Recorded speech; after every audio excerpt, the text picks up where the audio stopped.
नमस्कार साथियों, प्रताप क्लासेस के यूट्यूब प्लेटफॉर्म पर आप सभी का हार्दिक स्वागत है। आज फिर से हम बीएसटीसी पीटेट एग्जाम 2025 के लिए स्पेशल शिक्षण अभिरुचि top 50 MCQ question, important question लेकर आए हैं जो आपके एग्जाम के लिए महत्वपूर्ण होंगे।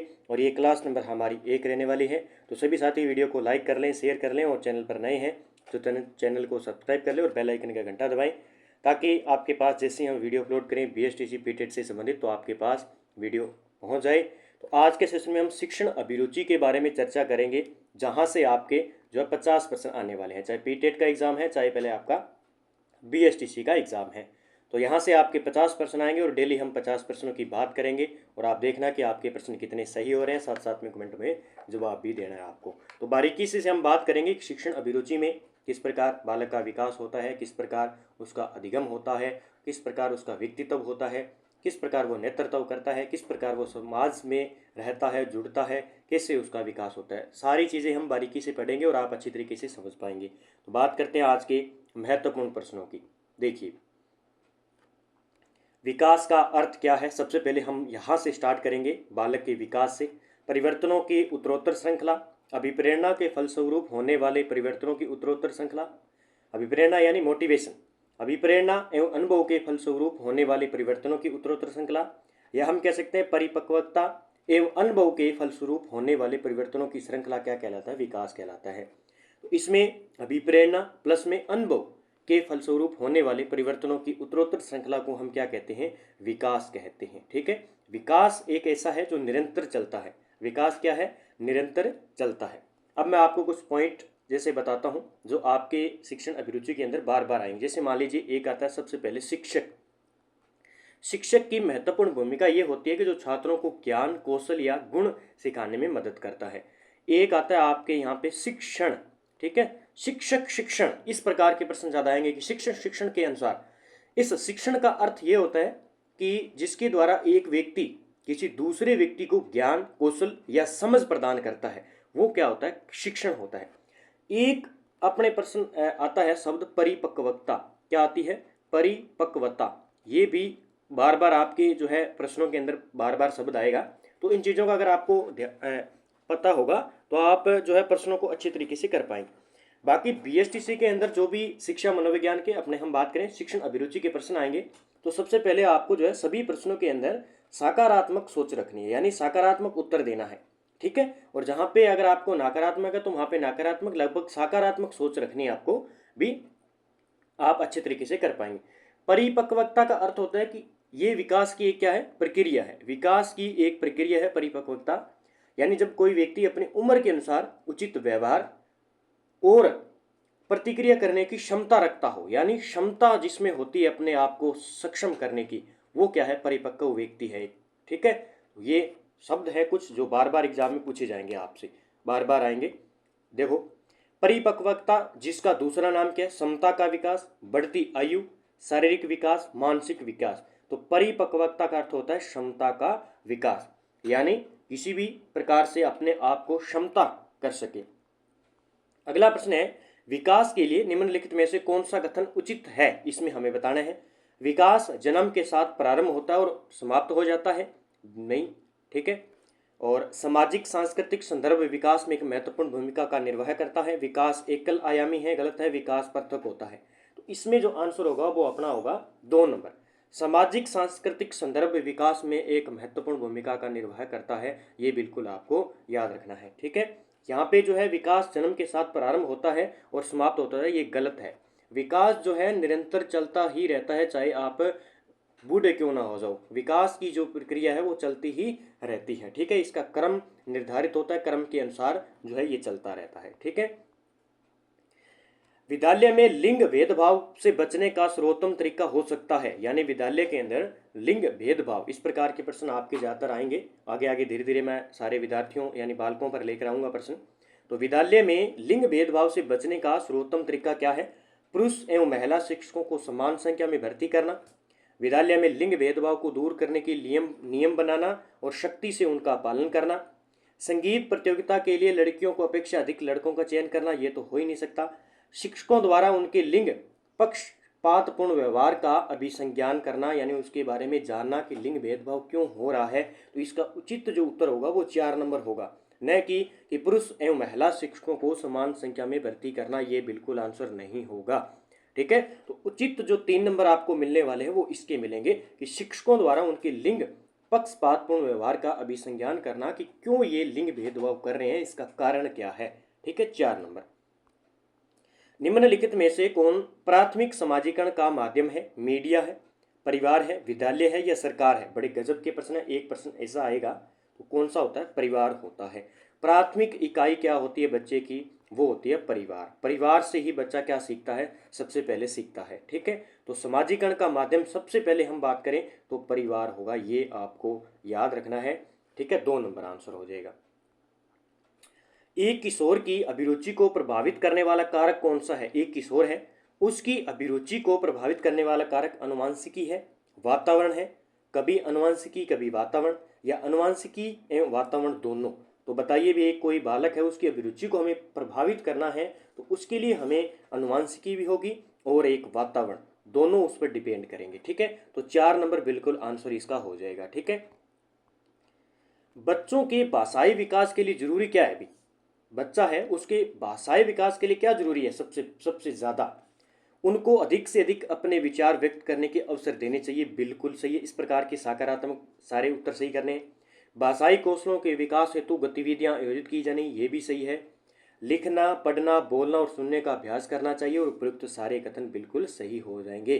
ठीक है, क्योंकि सकारात्मक सोच रखनी है और सारे प्रश्न बिल्कुल उत्तर जो है सही जा रहे हैं कि भाषाई कौशलों को विकास हेतु गतिविधियां आयोजित करनी चाहिए हमें सारी, जैसे कोई भी है, कोई अंतराक्षरी करवानी चाहिए या बुक पढ़वानी चाहिए या एक दूसरे को बुक का बारे में बताना चाहिए, तो इस प्रकार की चीज़ें। एक प्रक्रिया जिसमें बालक संस्कृति के तौर तरीके सीखता है, बड़ा गजब का प्रश्न है, इस प्रकार के प्रश्न आएंगे।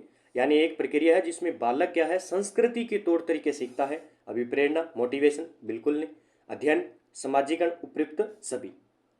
तो इसमें समाजीकरण सही उत्तर होगा। वैसे समाजीकरण बिल्कुल सही उत्तर होगा कि संस्कृति के बारे में सीखेगा, समाज के बारे में सीखेगा। ठीक है, तो 3 नंबर आंसर हो जाएगा।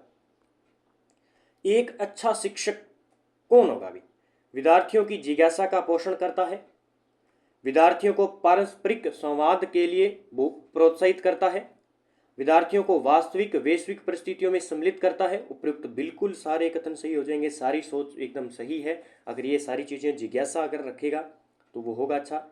और विद्यार्थियों को पारस्परिक संवाद यानी बोलने के लिए प्रोत्साहित करेगा, ये भी सही है। और वास्तविक वैश्विक परिस्थितियों में सम्मिलित करेगा, कोई भी वैश्विक परिस्थिति उसको शामिल करेगा, वो भी अच्छा है। तो 4 नंबर बिल्कुल आंसर हो जाएगा। बालक में शारीरिक परिवर्तन जिसे बहुत अधिक प्रभावित करता है, रुचियां, कार्य, व्यवहार, इन सभी को। बात आ गई अब शारीरिक परिवर्तन की, यानी उसका शारीरिक परिवर्तन बहुत अधिक प्रभावित करता है तो वो कौन करेगा? रुचियां भी करेगी उसकी, उसकी कार्य भी करेंगे, उसके व्यवहार पर निर्भर करेगी। तो 4 नंबर बिल्कुल आंसर होगा। ये सभी जो है उसके शारीरिक परिवर्तन में लाभदायक होने वाले हैं। अगला प्रश्न देखिए, कोई भी बालक सीखना शुरू करता है, कोई भी बालक सीखना शुरू करता है जब अपने विद्यालय में प्रवेश दिलाया जाता है। बिल्कुल, जब वह बोलना शुरू करता है, जब वह घर से बाहर निकलता है, अपने जन्म से ही। तो सीखना जो शुरू करता है वो अपने जन्म से ही शुरू कर देता है। तो 4 नंबर बिल्कुल इसका आंसर हो जाएगा। ठीक है, उसके बाद में बालक का सामाजिक व्यवहार प्रभावित होता है, संस्कृति जिसमें वह जन्म लेता है, पर्यावरण जहां वह रहता है, आर्थिक स्तर से जिससे वह आता है। इसमें आंसर क्या होगा बताइए? इसमें आंसर होगा 1, 2 और 3, तीनों सही हो जाएंगे। उसके सामाजिक व्यवहार को प्रभावित करेंगे, वहाँ की संस्कृति, वहाँ के लोग, वहाँ का वातावरण कैसा है, उस स्थिति में डलेगा वो, वहाँ की आर्थिक स्थिति कैसी है, उस प्रकार से। तो सारी चीजें मैटर करती है कि उसके सामाजिक व्यवहार को प्रभावित करती है। परिवार बच्चे को शिक्षा प्रदान करता है औपचारिक रूप से, अनौपचारिक रूप से, प्रयत्न सहित या नियमित रूप से। बड़ा गजब का प्रश्न है। तो अनौपचारिक। ठीक है, जो विद्यालय है, विद्यालय की बात करें तो विद्यालय एक प्रकार की, किस प्रकार की शिक्षा है? औपचारिक शिक्षा। 2 प्रकार की शिक्षा है। ठीक है, तो औपचारिक और अनौपचारिक। तो विद्यालय की बात आ जाए तो विद्यालय औपचारिक है। अगर आपसे पूछे परिवार है, ठीक है, परिवार, तो ये किस प्रकार की है? अनौपचारिक शिक्षा है। ठीक है, जिसका कोई निर्धारित समय नहीं होता है। औपचारिक यानी जिसका कोई निर्धारित समय स्थान होता है वो औपचारिक होती है। अनौपचारिक जिसका कोई निर्धारित समय स्थान नहीं होता है वो अनौपचारिक होती है। ठीक है, तो इसका आंसर 2 नंबर होगा। बच्चे उसी वातावरण में सीख सकते हैं जहां पर उनके अनुभवों व भावनाओं को उचित स्थान मिले, उन्हें खेलने का मौका मिले, उन्हें मित्र बनाने का मौका मिले, कड़ा अनुशासन हो। तो इसमें सही आंसर होगा अपना ए। उनके अनुभवों तथा भावनाओं को उचित स्थान मिले तभी बच्चे अच्छी तरीके से सीख पाएंगे। उन्हें अच्छा वातावरण मिले, उन्हें अच्छा कक्षा कक्ष मिले, अच्छा जो है पूरी परिस्थिति मिले, तभी वो उनकी भावनाओं को समझा जाए तो अच्छे तरीके से। तो इसका आंसर हम बात करेंगे 1 नंबर बिल्कुल आंसर हो जाएगा। सही और उचित सकारात्मक सोच का उत्तर देना है। शिक्षकों को यह सलाह दी जाती है कि वह अपने शिक्षार्थियों को सामूहिक गतिविधियों में शामिल करे, यानी सभी गतिविधियों में शामिल करे, क्योंकि सीखने को सुगम बनाने के अतिरिक्त ये कौन सी सहायता करती है? दुश्चिंता की, समाजीकरण की, मूल्य द्वंद्व की, आक्रामकता की। तो इसका आंसर क्या होगा? समाजीकरण की। ठीक है, अगर हम सारी गतिविधियों में उसमें शामिल करेंगे तो समाजीकरण की उसे सहायता मिलेगी, यानी उसे सीखने का सुगम बनाने के अतिरिक्त ये समाजीकरण में भी सहायता करती है। ठीक है, सामूहिक गतिविधियां। अगला प्रश्न देखिए, बच्चों के विकास के सिद्धांतों को समझना शिक्षक की सहायता करता है। सबसे पहले बात है कि बच्चों के विकास के सिद्धांतों को समझना शिक्षक की सहायता करता है। तो शिक्षार्थियों की विभिन्न अधिगम शैलियों को प्रभावी रूप से संबोधित करने में, शिक्षार्थी के सामाजिक स्तर को पहचानने में, शिक्षार्थी की आर्थिक पृष्ठभूमि को पहचानने में, शिक्षार्थियों को क्यों पढ़ना चाहिए यह औचित्य स्थापित करने में। तो बताइए, तो इसका आंसर होगा 1 नंबर, शिक्षार्थियों की विभिन्न अधिगम शैलियों को प्रभावी रूप से संबोधित करने में सहायता करती है। अधिगम से क्या तात्पर्य? अधिगम का अर्थ होता है सीखना। अधिगम का मतलब होता है सीखना। ठीक है, इसका अर्थ क्या होता है? सीखना, यानी अधिगम का मतलब सीखना। व्यवहार में अस्थायी परिवर्तन लाना क्या अधिगम है? अभ्यास और शिक्षण में परिपक्वता लाना ये अधिगम है। प्रत्यक्ष और अप्रत्यक्ष अनुभवों के माध्यम से व्यवहार में अपेक्षित परिवर्तन करना ये अधिगम है।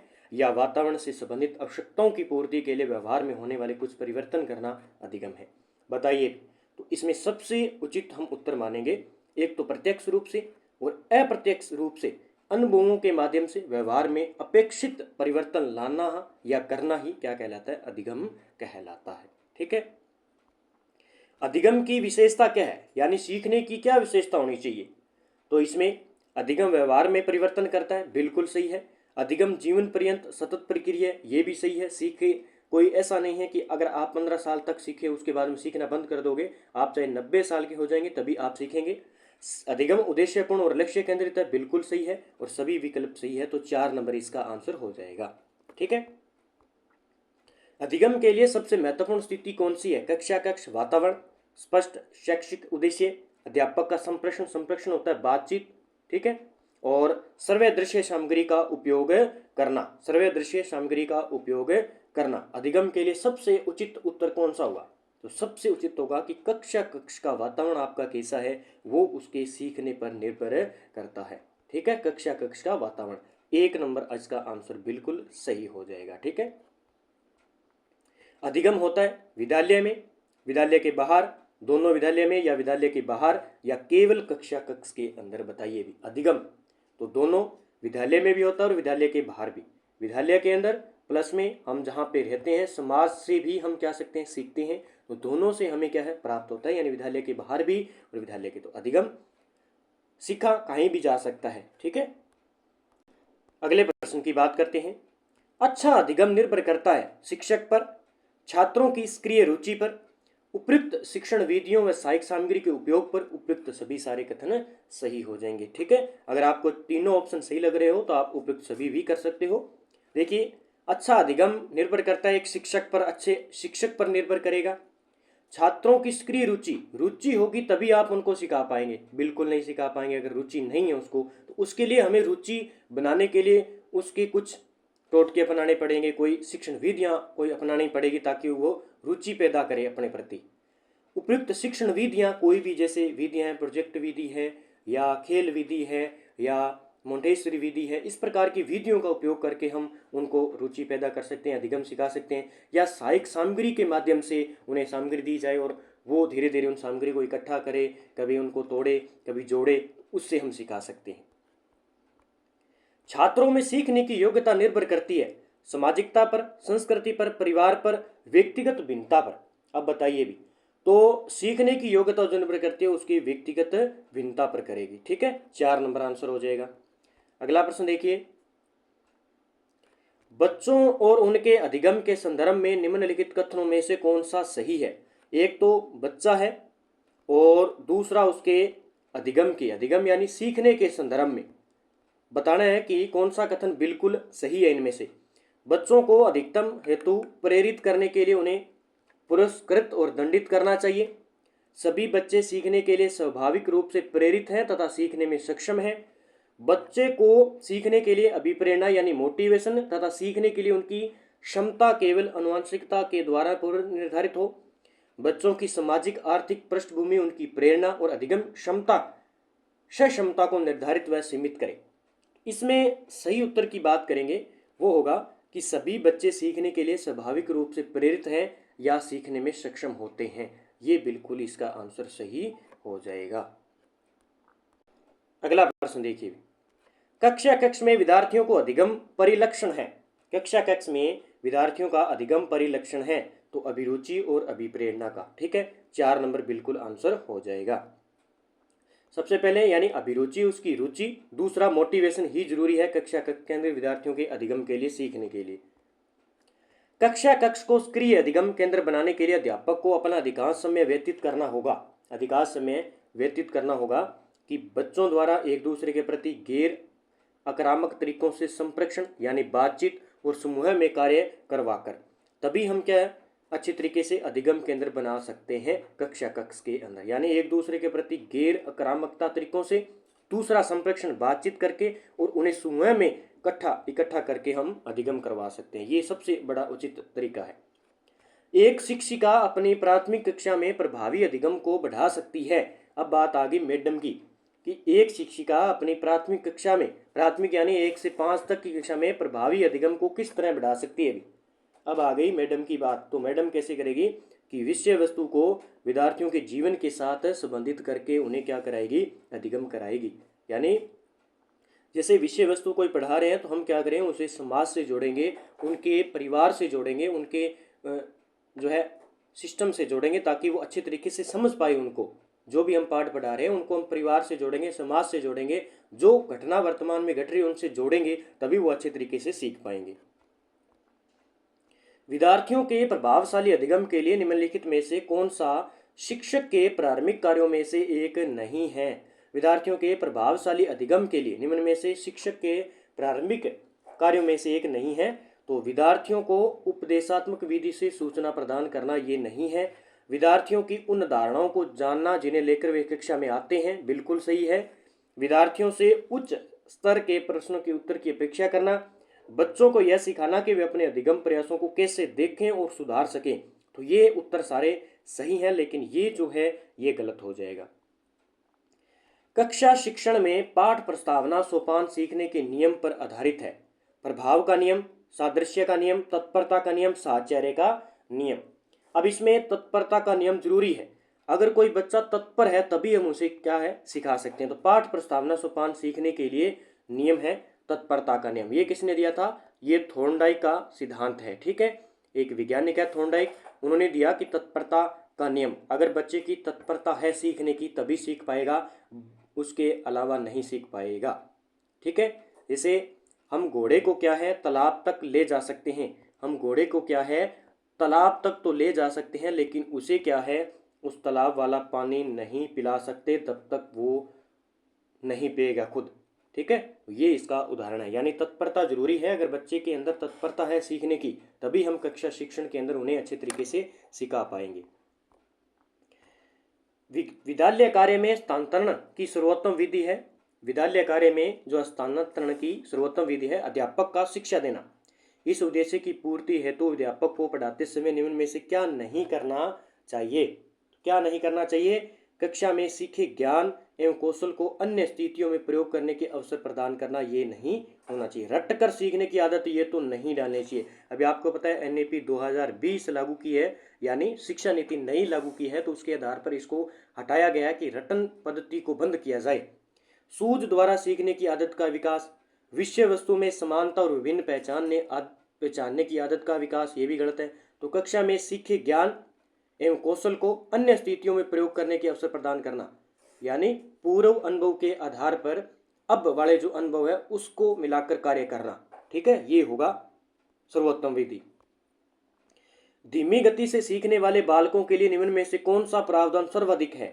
यानी अगर कोई बालक धीमी गति से सीखता है, ठीक है, जैसे मान लीजिए कक्षा के अंदर कुछ विद्यार्थी ऐसे हैं, जैसे 10 विद्यार्थी है, 10 विद्यार्थी में से 7-8 विद्यार्थी अच्छे तरीके से समझ पाते हैं, लेकिन 2 से 3 विद्यार्थी ऐसे हैं जो धीमी गति से सीखते हैं, उन्हें बार बार बताना पड़ता है, या उनका जो है पढ़ने का तरीका अलग होगा या सीखने का तरीका अलग होगा। तो धीमी गति से सीखने वाले बालकों के लिए निम्न में से कौन सा प्रावधान अतिरिक्त होगा?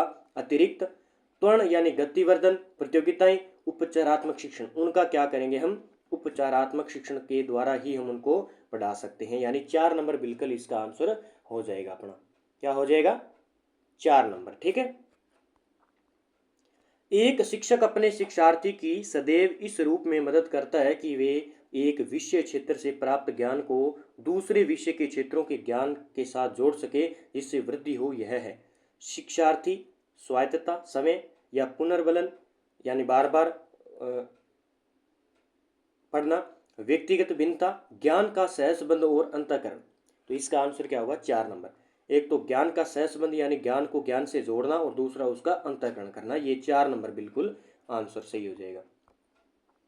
कौन सा गणित अधिगम को अधिगम करने के लिए स्वरता उचित है? ठीक है, गणित अधिगम को अधिकतम करने के लिए स्वरत उचित कथन कौन सा इसमें बताना है? तो शिक्षक को अपनी संज्ञानात्मक शैली के साथ साथ शिक्षार्थियों की संज्ञानात्मक शैली की पहचान करनी ही चाहिए, तभी आप उसको गणित का अधिगम करवा सकते हो। ठीक है।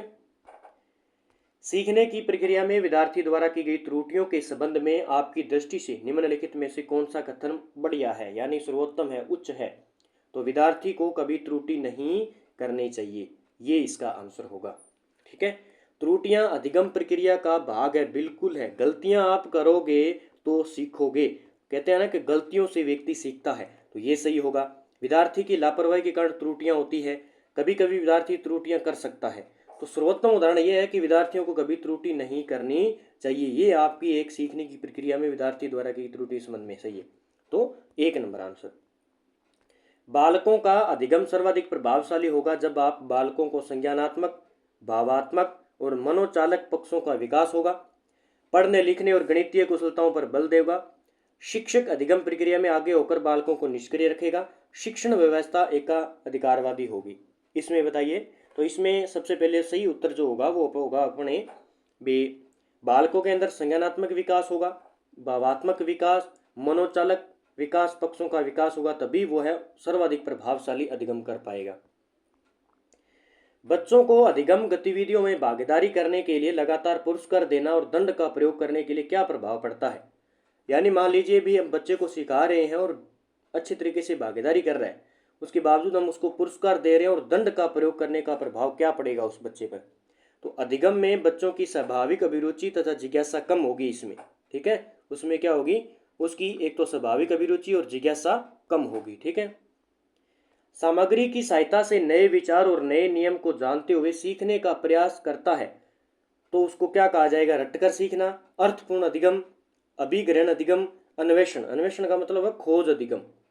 तो इसका आंसर आप देख सकते हो अच्छी तरीके से, तो अन्वेषण अधिगम, उसने कुछ खोज किया और अपने नए विचारों से खोज की है और नए नियम के माध्यम से सीख रहा है। कोई सामग्री हमने दे दी उसको कक्षा कक्ष के अंदर, और उसमें नए विचारों के माध्यम से उसको जोड़ रहा है या नए नियम के माध्यम से जोड़ रहा है, यानी तो उसे खोज विधि या अन्वेषण विधि अधिगम के माध्यम से। व्यक्तिगत विविधताओं वाले बच्चों को पढ़ाने के लिए ऐसे विद्यालय होने चाहिए जहां शिक्षक व्यक्तिगत विविधताओं वाले, जिनमें क्या है, अलग अलग विविधताएं हैं, बच्चों को पढ़ाने के लिए ऐसे विद्यालय होने चाहिए जहां शिक्षक विशिष्ट व्यक्तिगत विविधताओं वाले बच्चों को पढ़ाने के लिए प्रशिक्षित हो, यानी वो क्या हो, अलग अलग बच्चों को पढ़ाने की क्षमता रखते हो, प्रशिक्षित हो, किस प्रकार किस बच्चे को पढ़ाना है। ठीक है, तो 2 नंबर आंसर हो जाएगा। कक्षा में विद्यार्थियों के व्यक्तित्व विभेद हैं। कक्षा में विद्यार्थियों के व्यक्तित्व विभेद हैं। लाभकारी है क्योंकि ये विद्यार्थियों की संज्ञानात्मक संरचनाओं को खोजने में अध्यापकों को प्रवृत्त करते हैं, यानी 4 नंबर आंसर हो जाएगा। व्यक्तिगत विभिन्नता का ज्ञान अध्यापक को मदद करता है कक्षा में अनुशासन बनाए रखने में, छात्रों को गृह कार्य के मूल्यांकन में, शिक्षण अधिगम क्रियाओं की योजना बनाने में, कक्षा में आवश्यक व्यवस्था बनाए रखने में। तो व्यक्तिगत विभिन्नता का ज्ञान अध्यापक को किस प्रकार मदद करता है, तो शिक्षण अधिगम क्रियाओं की योजना बनाने में जो है महत्वपूर्ण योजना ये कार्य करता है। व्यक्तिगत विभिन्नता का सम्मान करते वक्त एक शिक्षक से आशा नहीं की जा सकती योग्यता अनुसार समूह में विभक्त करना, पाठ्यचर्या को समायोजित करना, बच्चों को स्वाध्याय के लिए छोड़ देना, शिक्षण विधियों को समायोजन करना। तो इसमें 3 नंबर आपको अच्छी तरीके से देखा जा रहा है कि बच्चों को स्वाध्याय के लिए छोड़ देना, ये जो है आशा नहीं की जा सकती। ठीक है, इस प्रकार जो है आपको आंसर देने हैं। शिक्षार्थियों यानी अधिगमकर्ता की व्यक्तित्व विभिन्नताओं के संदर्भ में शिक्षिका को चाहिए कि विविध प्रकार की अधिगम परिस्थितियों को उपलब्ध करवाना। ठीक है, 4 नंबर बिल्कुल आंसर हो जाएगा। सीमा हर पाठ को बहुत जल्दी सीख लेती है जबकि लीना उसे सीखने में ज़्यादा समय लेती है। यह विकास सिद्धांत को दर्शाता है व्यक्तिगत विभिन्नता, अंतर संबंध का, अलपता का या सामान्य से विशिष्ट की ओर। तो सही इसका आंसर होगा व्यक्तिगत विभिन्नता। ठीक है, कि सीमा हर पाठ को बहुत जल्दी सीख लेती है लेकिन जबकि लीना उसमें सीखने में ज़्यादा जो है समय लेती है। तो ये अलग अलग व्यक्तिगत विभिन्नता होती है।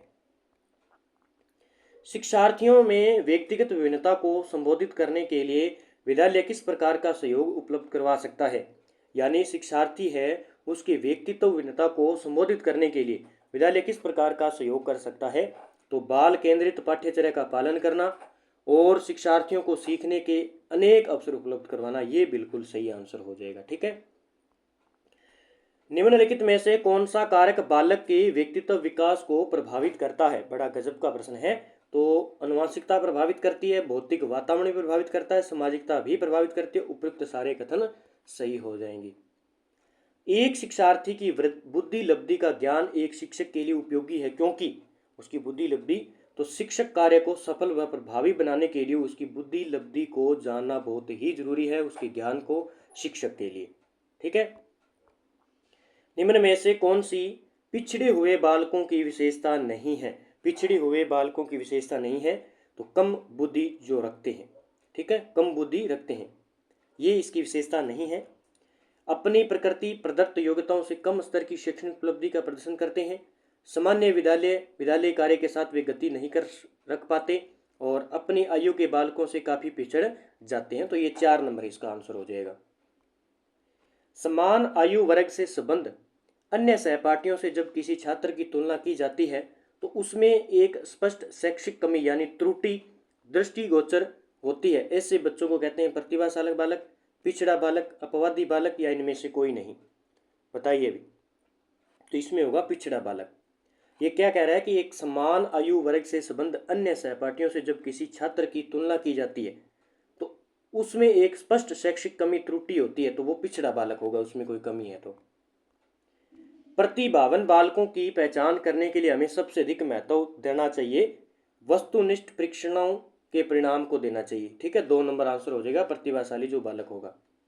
इनमें से कौन सा कृत्य बाल अपराध नहीं है, नशा करना, कक्षा में नींद निकालना, कक्षा से भाग जाना, चोरी करना। तो इसमें कक्षा में नींद निकालना एक प्रकार का बाल अपराध नहीं है, नशा करना है, कक्षा से भाग जाना भी है और चोरी करना। तो 2 नंबर आंसर हो जाएगा। यदि किशोर शिक्षार्थी अभिभावक व शिक्षक द्वारा बार बार तिरस्कार व तंग किए जाते हैं तो इससे उत्पन्न होता है हीनता की भावनाएं, मस्तिष्क की विकार, भय की भावनाएं, मानसिक अवरोध। तो हीनता की भावना पैदा हो जाती है अगर आप स्कूल में किसी बच्चे को अभिभावक व शिक्षक द्वारा या जैसे बच्चे के माता पिता हैं या शिक्षक द्वारा उसको बार बार तंग किया जाता है, उसे बार बार परेशान किया जाता है, तो उसमें क्या है उस व्यक्ति के प्रति हीनता की भावना पैदा हो जाती है। तो ये हमें नहीं करना चाहिए। तो हमें उनका क्या है साहस व जोश बढ़ाना चाहिए। अगर कोई एग्ज़ाम में रह जाता है तो उसका भी जो है बच्चे का साहस बढ़ाना चाहिए कि अब की बार नहीं हुआ तो तेरा अगली बार हो जाएगा, कोई दिक्कत नहीं है। अगर हम उसको बार बार तंग करेंगे, परेशान करेंगे तो वो गलत कदम उठाएगा। ठीक है, और अपने प्रति हीनता की भावना भी पैदा कर लेगा। ठीक है, तो ये ज़रूरी है कि आप बच्चे को परेशान ना करें, उसको अच्छी राय दें, दोबारा मोटिवेशन करें, उसे सजग करें।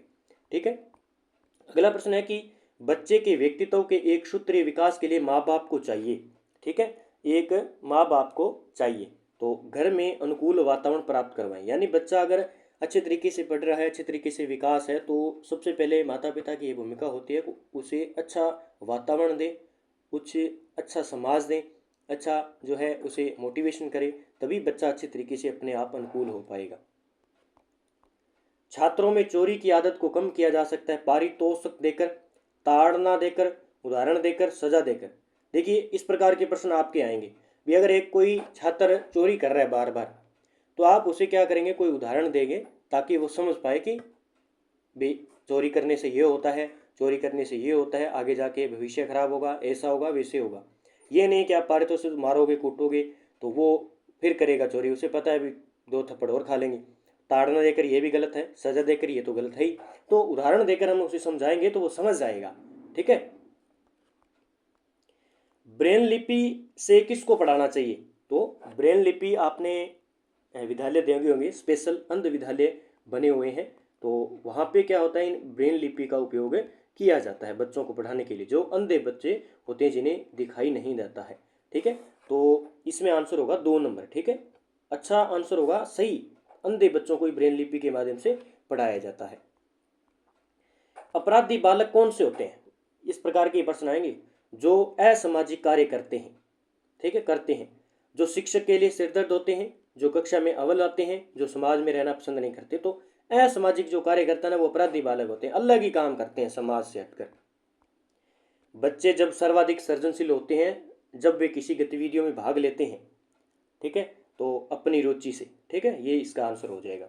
इस प्रकार आज के वैसे 50 थे, लेकिन मैंने 55 क्वेश्चन कराए हैं, और अगली क्लास भी मैं लेकर आऊँगा।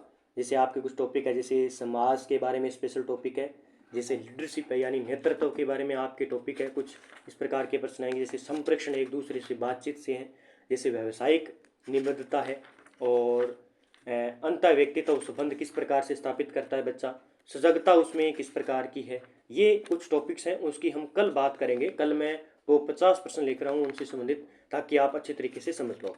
ये वे क्वेश्चन है जो शब्द महत्वपूर्ण है, किस प्रकार आप उन शब्दों को किस प्रकार हैंडल करते हैं। और इसी के साथ मैं बात करूं तो राष्ट्रीय अंतर्राष्ट्रीय करंट अफेयर्स हमारी टेस्ट सीरीज प्रताप क्लासेस पर चल रही है, ले सकते हो। भारत राजस्थान की चल रही है स्पेशल, अपने चतुर्थ श्रेणी के जो साथी फार्म भरे हैं ड्राइवर के लिए, राजस्थान पुलिस के लिए online test series current affairs की, ठीक है, वो ले सकते हैं आप। और फर्स्ट ग्रेड के जो साथी तैयारी करें उनके लिए भी महत्वपूर्ण है। और पुराने प्रश्न पढ़ना चाहते हैं आप राजस्थान कर्मचारी RSSB के, तो वो भी आपको मिल जाएंगे। संपूर्ण साइंस पढ़ना चाहते हो राजस्थान पुलिस के लिए, पटवार के लिए या वीडियो एग्जाम के लिए, तो आपको यहाँ पे भौतिक, रासायनिक और जीव विज्ञान तीनों के यहाँ पे टेस्ट मिल जाएंगे। टॉपिक वाइज टेस्ट है और अच्छे तरीके से निकाले, और यहाँ से सीधे एग्जाम में प्रश्न छपते हैं। ठीक है, और कांस्टेबल के लिए स्पेशल हमने जो साथी 12वीं कर चुके हैं और CET दे रखी है, जिन साथियों ने 12वीं कर रखी है और CET दे रखी है, तो उनके लिए हमने स्पेशल कांस्टेबल के लिए भी टेस्ट सीरीज स्टार्ट की है, 15 मॉडल टेस्ट पेपर। ठीक है, उसमें आपको नवीनतम आंकड़ा, नवीनतम डाटा, करंट अफेयर्स, आर्थिक समीक्षा, बजट, सारे क्वेश्चन मिलेंगे जो पेपर में आपके आने वाले हैं। पेपर को देखते ही हम जो है इस प्रकार के टेस्ट हमने 15 मॉडल पेपर बनाए। तो सभी साथी वीडियो को लाइक करें, शेयर करें, और क्लास कैसी लगी इसका जवाब भी आपको कमेंट बॉक्स में देना है। और अन्य साथी आपके छोटे हैं, बड़े हैं, जो PTET और PSTC का एग्जाम देने के लिए इच्छुक है, वो उन्हें भी वीडियो जरूर भेजें कि क्लास देखें अच्छे तरीके से और बढ़िया से पेपर करके आए। जय हिंद, जय भारत दोस्तों, मिलते हैं अगले वीडियो के साथ में।